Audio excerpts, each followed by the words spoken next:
नमस्कार दोस्तों नए साल पर हम लोग यह संकल्प लेते हैं कि हम उस देश की सरकार का साथ देंगे जिन्होंने कोरोना में हमारे देश के जो गरीब थे उन्हें किसी भी बात की परेशानी नहीं होने दी। दोस्तों सबसे ज़्यादा अगर कोई भी कुछ होता है तो सबसे ज़्यादा परेशानी गरीबों को आती। जो अमीर होते हैं उनके पास तो पैसे इतने सेफ होते हैं कि अगर 1-2 महीने उन्हें नहीं भी मिलेगी तो भी वह निकाल के खा सकते हैं। लेकिन जो गरीब लोग होते हैं दोस्तों, उनके पास कुछ भी नहीं होता है, केवल एक झुग्गी होती है रहने के लिए और किसी चीज़ की भी सुविधा नहीं होती है। हमारे देश की सरकार ने जो हमारे देश के जो गरीब लोग थे, जिनके पास कुछ भी खाने के लिए नहीं था, जो लोग मजदूरी करते थे, ठेले पे सब्जियां बेचते थे, वह लोगों का साथ दिया कोरोना में। मैंने जाकर पता किया था, कोरोना में बस्तियों का बिल बहुत ही कम लिया गया। इसलिए कम लिया गया, कईयों का तो माफ़ कर दिया गया। तो दोस्तों हम उस सरकार का साथ देंगे जिन्होंने हमारे देश में शांति और अमन बनाकर रखा है। हम उस देश की सरकार का साथ देंगे जो हिंदू, मुस्लिम, सिख, ईसाई सभी को एक समझते हैं। हम उस देश की सरकार का साथ देंगे जो हमारे यहाँ रोजगार लगवाने में लगी हुई है और वह यह नहीं सोचती है कि यह जो रोजगार है वह हिंदू को मिलेगा या मुस्लिम को मिलेगा या जो पैसे वाले हैं उनको मिलेगा। वह रोजगार जो पढ़ा लिखा है उसे ही देने में लगे हुए हैं। तो दोस्तों हम उस सरकार का साथ देंगे जो सभी को एक समझते हैं, ना कोई अमीर, ना कोई गरीब, ना कोई हिंदू, ना कोई मुस्लिम। आज की डेट में आप चले जाइए, कहीं पर भी देखिए, सभी को समान समझा जा रहा है, किसी में भी भेदभाव नहीं किया जा रहा है। लोग कहते हैं कि जब हमारे देश की सरकार भेदभाव नहीं करती है कुछ योजना लाने में, कुछ स्कीम लाने में, तो हम और आप अपने आप में भेदभाव कैसे कर सकते हैं।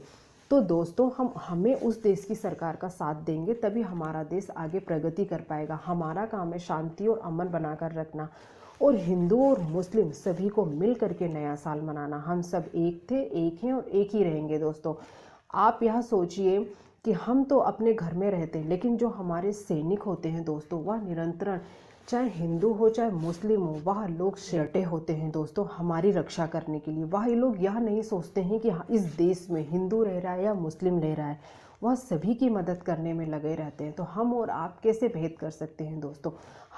हम और आप इस देश में शांति और अमन बनाकर रखेंगे तभी हमारा देश आगे जा पाएगा। तो हम नए साल पे हम लोग सब लोग मिल करके यह संकल्प लेते हैं कि हम लोग इसी देश की सरकार का साथ देंगे और हम लोग इसी सरकार का साथ देंगे और पूरी कोशिश करेंगे कि हर साल हमारी यही सरकार आए जो कि शांति और अमन बनाकर रखे।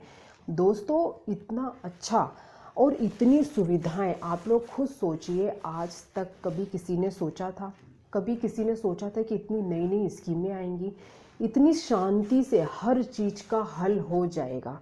आप लोग खुद सोचिए कि लोगों ने किसानों को भड़काने में कोई कसर नहीं छोड़ी, लेकिन कितनी आराम से हमारे देश की सरकार ने इसको भी हल कर दिया। तो हम उसी सरकार का साथ देंगे जो हर चीज़ को शांति से हल कर देते हैं। वह सभी के साथ हैं, चाहे हिंदू हो, चाहे मुस्लिम हो, चाहे अमीर हो, चाहे गरीब हो। और वही सरकार सही होती जो बिगड़ लड़ाई झगड़े के हर मामले को शांति से हल कर देती है। तो दोस्तों हम उस सरकार का साथ देंगे जो हमारा भला सोचती है और हमारा अच्छा सोचती है और देश में शांति और अमन बनाकर रखी। आप लोग खुद सोचिए क्या सच है और क्या झूठ।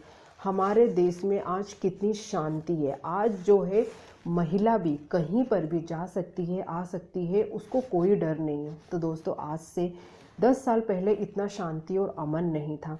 तो दोस्तों हमारा और आपका फ़र्ज बनता है कि नए साल पर हम लोग अपनी सरकार का साथ दें और पूरी कोशिश करें कि हमारी यही सरकार आए जो कि हमारे देश में शांति और अमन बनाकर रखे। दोस्तों जो देश चलाना अच्छों के बस की नहीं होता है दोस्तों, इतना शांति और अमन बनाकर रखना। हम अपने एक छोटे से घर को नहीं चला पाते हैं, घबरा जाते हैं घर को चलाने में, लेकिन सोचिए पूरे देश में कहीं पर भी कोई कोना ऐसा नहीं है जहाँ पर कोई घटना घट रही हो, कहीं पर भी ऐसा नहीं है कि कोई परेशान हो, हर जगह पर शांति और अमन है। तो दोस्तों हम इसी सरकार का साथ देंगे जिन्होंने हमारे देश में शांति और अमन बनाकर रखा है। यह लोगों ने हमारे और आपके लिए इतनी सुविधाएं करके रखी, हमारे और आपके लिए एक फ़ोन घुमाने पर पुलिस आकर के खड़ी है हमारी मदद करने के लिए। तो दोस्तों हमारा फ़र्ज़ बनता है कि हम अपनी इसी सरकार का साथ दें जो सरकार हमारा साथ देने के लिए खड़ी है।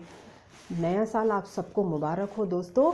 और इसी के साथ मैं यही कहूँगी कि हमारे देश की सरकार का साथ देना सीखो, तभी आप लोग आगे और सुविधाओं का फ़ायदा उठा पाओगे। अगर आप लोग सरकार का साथ नहीं दोगे, गुमराह होगे, गलत लोगों का साथ दोगे, तो सरकार आप लोग की मदद नहीं कर पाएगी। अगर आप चाहते हो कि देश में शांति और अमन बना रहे, तो अपनी देश की सरकार का साथ देना सीखो और सही का साथ देना सीखो। और शांति और अमन बनाना हर कस्बे का, हर एक का फर्ज बनता है। ऐसा नहीं है कि हमारे देश की केवल सरकार का ही ठेका लेके रखा है कि शांति और अमन केवल वही लोग बनाएंगे। हमारा और आपका भी काम है दोस्तों, अपने देश में, अपने मोहल्ले में, अपने गली में शांति और अमन बनाकर रखें और निकलना सीखो। शांति और अमन बनाना सीखो। यह नहीं है कि एक दूसरे पर हम थोप रहे। अगर कुछ हल्ला हो रहा है तो पुलिस को इन्फॉर्म करना सीखो, तभी हम जागरूक नागरिक कहलाएंगे। तो दोस्तों, नए साल पर हमें संकल्प लेना है कि अपने देश में कोई भी दंगा फैलाता है, लड़ाई झगड़ा करता है, उसको आगे नहीं आने देंगे और अपने देश की सरकार का साथ देंगे और पुलिस का साथ देंगे, तभी हमारा देश आगे जा पाएगा। अगर आप चाहते हो कि हमारे देश की सरकार आपकी मदद करे और आप सुकून और शांति से रहें, तो आपको भी देश की सरकार का साथ देना पड़ेगा और इसी देश की सरकार का साथ देना पड़ेगा, इसी सरकार का साथ देना पड़ेगा। तभी आप चाहते हो कि हमेशा अगर आप अच्छे से रहो, तो आप सरकार का साथ देना सीखो। और सरकार लगी है आप लोगों के लिए शांति और अमन बनाने के लिए। नमस्कार।